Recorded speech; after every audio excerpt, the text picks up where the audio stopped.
Here we are again. Yet another episode of Tale Oft Told, the podcast that sits in the corner of the room, waiting to lock eyes with someone, waiting to be saved by her. It just languishes here, in the dark underworld of loss and despair. And if that underworld feels a little too familiar, please take care of yourself while you're here. It might seem conceptual, but the premise of movies that follow the myth of Orpheus and Eurydice is real. And over time, you start to notice it. So, there's a story, an old one, about a man who loses his love. He goes to find her, looks back, and loses her forever. It's tragic, and it's also Vertigo, a movie directed by the amazing, iconic Alfred Hitchcock.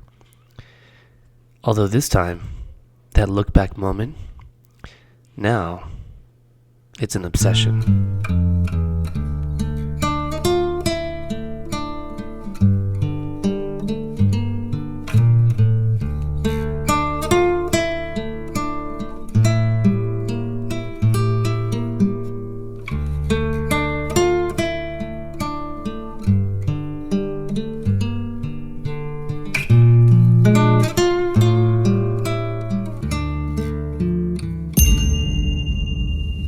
Welcome to A Tale Oft Told.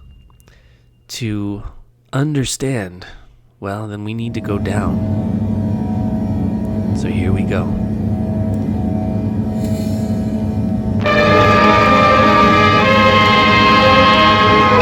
Vertigo, a feeling of dizziness, a swimming in the head. Figuratively, a state in which all things seem to be engulfed in a whirlpool of terror, as created by Alfred Hitchcock in the story that gives new meaning to the word suspense.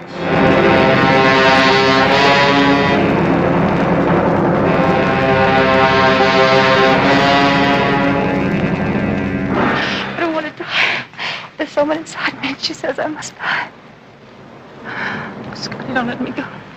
A beautiful girl haunted by the desperate, unexplainable urge to destroy herself.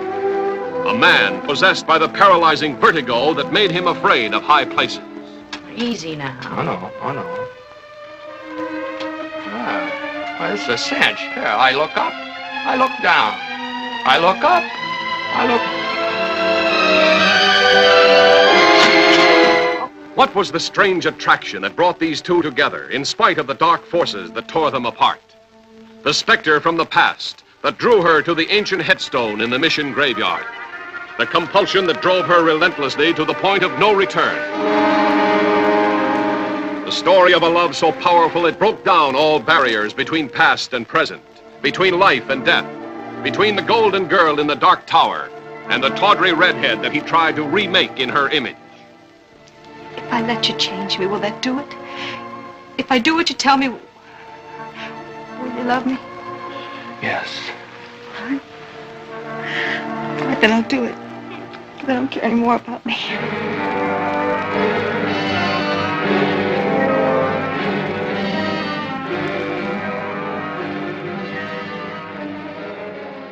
All right, friends, I'm going to be honest. I'm really looking forward to this one. I love Alfred Hitchcock. I also love that 1950s classic aesthetic where all gentlemen didn't leave the house without wearing a three-piece suit. Also, the movie's filmed in the amazing city of San Francisco. The movie was released in March through May of 1958. Just to give some historical context, at that time, Eisenhower is president. NASA is just beginning as a fledgling government agency. If you were listening to the radio, you were hearing Ritchie Valens, Jerry Lee Lewis, The Big Bopper, Chuck Berry, and yes, Elvis Presley. Vertigo is based off a 1954 French novel titled D'entre les morts, or Among the Dead, written by Pierre Boileau and Thomas Narcejac. And so once again, we have the French that appreciate a good love story of love and loss. When Vertigo was released, it was actually met with very mixed reviews. And you can kind of understand why. Honestly, when you watch it for the first time, it might feel a little slow. But for Alfred Hitchcock, he always maintained that this movie was his magnum opus. There's a saying that you can't have pearls before swine. Had 16-year-old me watched Vertigo, I wouldn't have understood its profoundness and its rich layers like a 40-plus-year-old me does now. It's also important to note that of Hitchcock's main 10 films, this was his 7th. By now, he's a prolific director. When he refers to this movie as his magnum opus, it's really more for him than for his audience. So think of 1958, when a lot of Americans speak nostalgically for America, like they'll refer to the 1950s as being simpler times. And yet, here we have this absolute behemoth of a layered, sophisticated psychological crime drama. Honestly, I don't think audiences were ready for it. They didn't understand it. But for Alfred Hitchcock, it didn't really matter. He just wanted to make an incredible piece of film. So what is it exactly that makes this movie one of the best movies ever made? For starters, there's something about Hitchcock movies that just create a feel. Alfred Hitchcock is a master at setting a tone. There's all of the symbolism, the careful and intentional choice of visuals, the orchestra that takes great pains to score it afterwards. And they use their horns and their woodwinds to create so much tension and release. It's classic Hitchcock. And you can feel it in the opening sequence of Vertigo. As the music plays and the spirals start to spin, there's a close-up of a face and then their eye. It's, dare I say it, hypnotizing. We're already feeling a descent into obsession. And then we cut into the beginning. John Scottie Ferguson, a retired San Francisco detective, is chatting with his ex-fiancée Midge. And we'll come back to Midge later, as she is important. Scottie is retired because he has a horrible case of acrophobia, or a dizzying fear of heights. From there, he goes to see an old friend, Gavin Elster, who summons him. Gavin makes an odd request. He asks John, or Scottie, to follow his wife. Why? Because he thinks she's been overtaken by a dead spirit. A very skeptical and very reluctant Scottie agrees. And so, like a PI, he tails Madeline Elster. He trails her to the hotel where she purportedly is staying, only to find that she isn't there. He trails her to the museum where she longingly looks at a portrait of a one Carlota Valdez. And then, suddenly, she jumps into the San Francisco Bay as if to commit suicide. Scottie jumps after her. And thus, a romance begins with Scottie attracted not just to her beauty, but her mystery. He's trying to crack her code. Is she Madeline, or is she a possessing spirit of Carlota Valdez, who lived decades earlier? Nevertheless, together they go on long drives. They go to the California redwoods, which feels a bit underworldly, and even to the famous cypress tree on the 17-mile drive near Carmel, California. She describes her past and describes a setting that sounds strangely familiar to Scottie, that of the San Juan Bautista mission. So, he takes her there. They climb up the mission tower, but Scottie has acrophobia, so he can't go too high. Madeline keeps going to the top, and then suddenly you see her stiff body fall down from the window. She's committed suicide, apparently. So there's a trial. John, or Scottie, is found to be at no fault due to his acrophobia, not allowing him to go up and stop Madeline, although the judge's statement is a bit harsh that's directed towards him.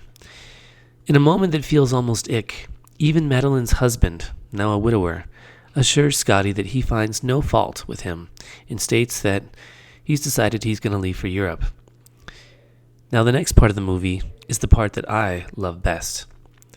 Scottie can't stop thinking about Madeline. He sees her everywhere.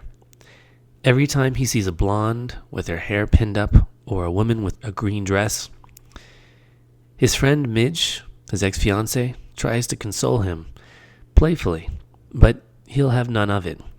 He's truly obsessed. And then, one day, he sees her. Or at least, he sees a brunette woman who looks like Madeline.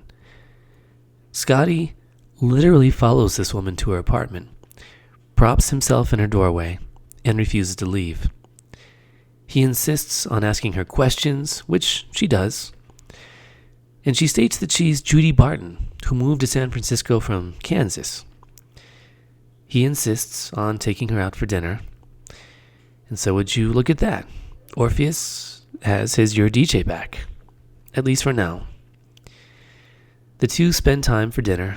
Scottie continuously convinces Judy to dress more and more like Madeline, to which she reluctantly agrees.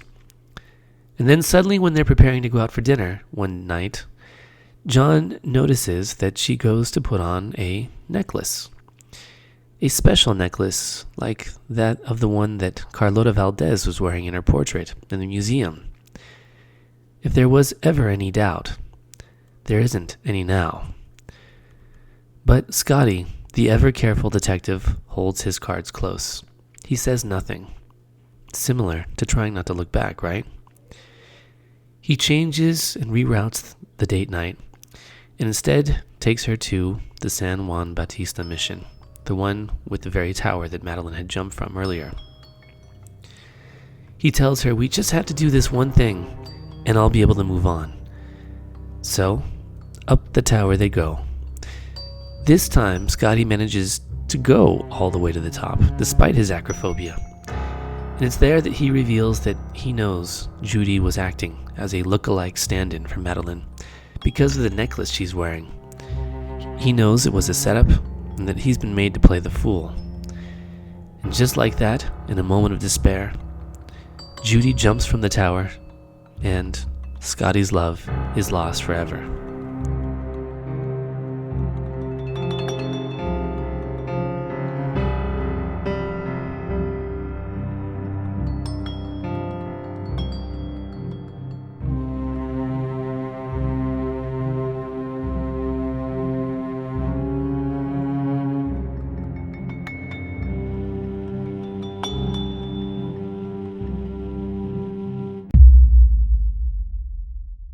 Unlike most of the movies I've covered thus far in this podcast, Alfred Hitchcock, with Vertigo, made no reference in any way to Orpheus and Eurydice.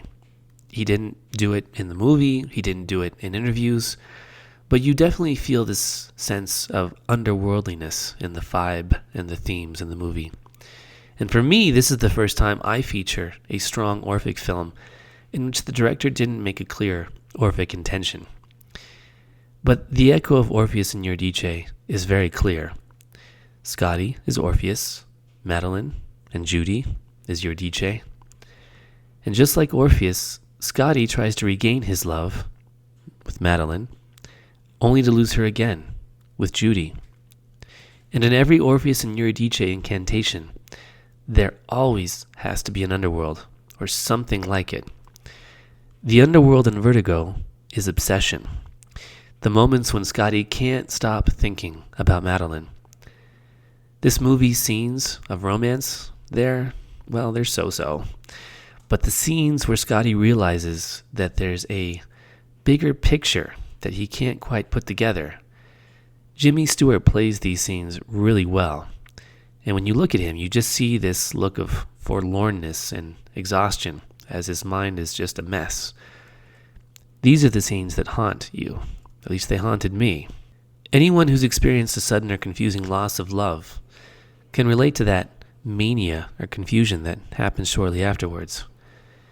And if we want to make a total parallel to Orpheus and Eurydice, you could even make the case that Gavin Elster's character embodies the role of Hades as he's the one that's pulling the strings on the reverse con that's occurring with a very well-intentioned Scottie, essentially committing a very perfect murder. And there's another echo here, that of the myth of Pygmalion, as Scottie attempts to force Judy to become a living statue or a living embodiment of the dead Madeline, insisting that she wear certain dresses like the ones that Madeline wore, and doing her hair exactly the way that Madeline wore hers.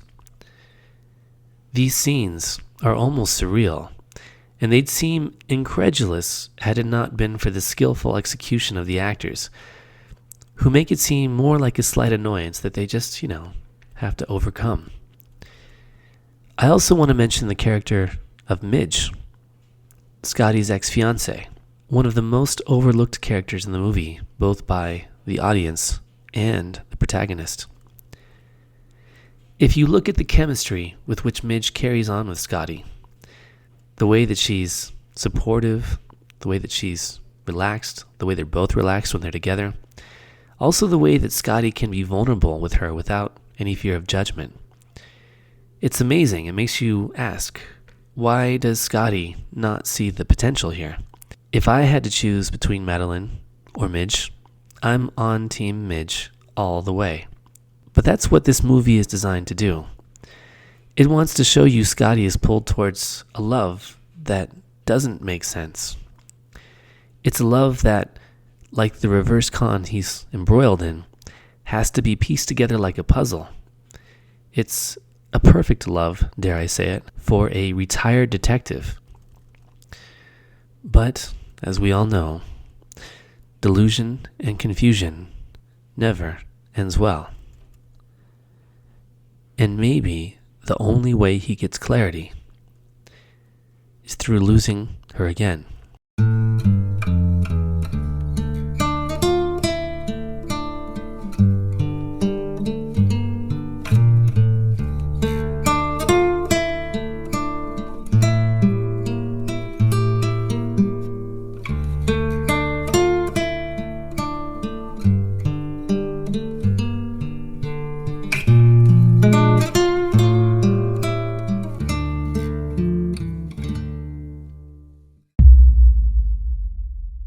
Next time on Tale Oft Told, even when the memory fades, it still remains. We'll talk about The Notebook.